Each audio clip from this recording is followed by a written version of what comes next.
জয়, জয় খেপি মায়ের জয়, জয় শ্মশানকালীর জয়।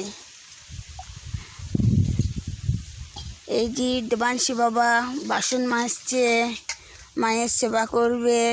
শ্মশানকালী মন্দিরে আমরা এসছি।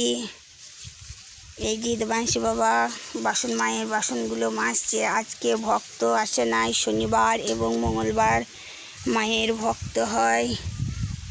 এই যে মায়ের মন্দির, এই যে শ্মশানকালী মন্দির। জয় খেপি মায়ের জয়, জয় খেপি মায়ের জয়, জয় শ্মশানকালীর জয়।